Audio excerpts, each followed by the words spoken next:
Pertempuran intelektual.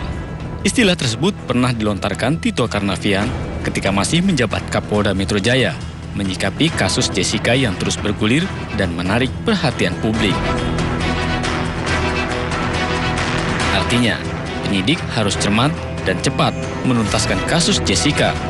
Sebaliknya, pihak Jessica akan berupaya keras mementahkan tuduhan yang dialamatkan kepadanya.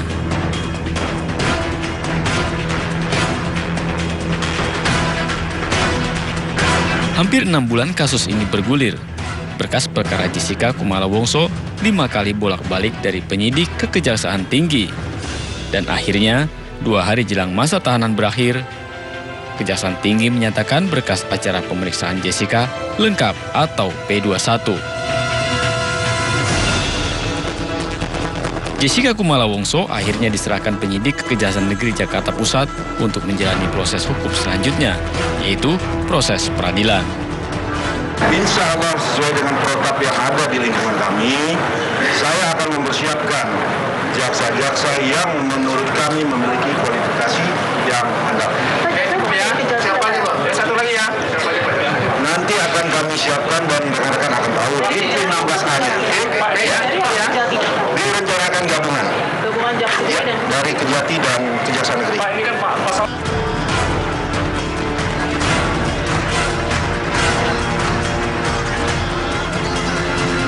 Setelah diserahkan ke Kejaksaan Negeri Jakarta Pusat, Jessica ditahan di Rumah Tahanan Khusus Wanita Pondok Bambu, Jakarta Timur. Namun, terjadi perubahan psikis terhadap Jessica. Ia shock ketika dijebloskan ke rutan Pondok Bambu. Ditahan, ya itu kan nggak biasa saja. Penyesuaian lah. Stres lah, agak biasa itu stres kan. Takutan, kan belum tahu di dalam itu belum coba apa kan itu. Kan seharusnya lebih enak di sini daripada tahanan rutan Polda. Gitu. Nanti di dalam ini Jessica akan di mana, Bang? Masih di apa? Karantina. Karantina. Iya.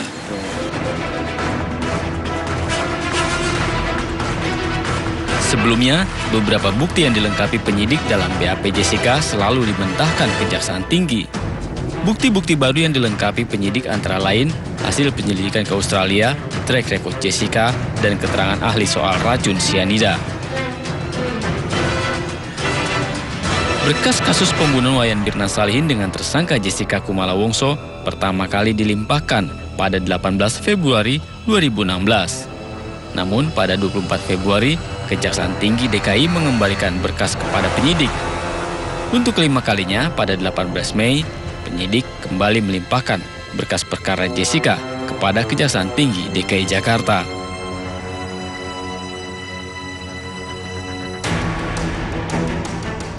Kasus Jessica tergolong rumit. Pasalnya, keyakinan penyidik bahwa Jessica menuangkan racun hanya berdasarkan analisa gestur Jessica melalui rekaman CCTV di Cafe Olivier. Poin inilah yang kemudian dijadikan alibi pihak Jessica untuk menyangkal status tersangka yang dialamatkan kepadanya. Namun penyidik tak menyerah begitu saja. Bukti-bukti lain terus dikumpulkan, mulai dari hasil investigasi di Australia hingga akhirnya menemukan alur perjalanan racun sianida dari tempat pembelian hingga sampai ke Poppy Mirna. Pengamat hukum pidana Ahyar Salmi menilai berkas penyidikan Jessica Kumala Wongso bisa dianggap lengkap hanya dengan 2 alat bukti saja. Jika bukti-bukti lain sudah cukup meyakinkan penyidik, Jessica lah pelakunya, maka pengakuan Jessica dan bukti gerak otot menuangkan racun hanyalah pelengkap saja. Ya, kalau mengenai masalah pengakuan ini, zaman sekarang ini jangan lagi penyidik mengandalkan pengakuan si terdakwa atau tersangka.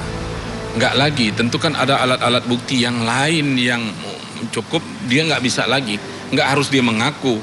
Dia boleh dia membantah, itu kan hak daripada terdakwa itu untuk membantah sesuatu apapun. Nggak secara terang benderang bahwa memang dia yang memasukkan, mungkin itu yang dicari. Kalau kurang kembali lagi kepada penuntut umum. Kalau dia membutuhkan itu, susah juga pihak kepolisian memaksa bahwa udah kamu bawa aja, sulit juga. Nah, itu saya tidak lihat yang kurangnya mana gerak gitu, apakah sudah cukup, kan sudah pernah juga saya diundang gelar perkara, jadi tidak tahu secara faktanya di lapangan, tapi secara teori, pendapat atau doktrin ajaran-ajaran yang ada, ya seperti itu tadi, ada 2 alat bukti kan cukup sebetulnya. Namun pertempuran intelektual penyidik dengan Jessica tidak berhenti sampai di sini. Meskipun berkas acara pemeriksaan sudah lengkap. Masih ada satu tahapan selanjutnya, yaitu proses peradilan. Berdasarkan asas praduga tak bersalah, seorang tersangka belum tentu menjadi terpidana. Akankah misteri kematian Wayan Mirna Salihin akan terkuak? Tim Liputan MNC Media memberitakan.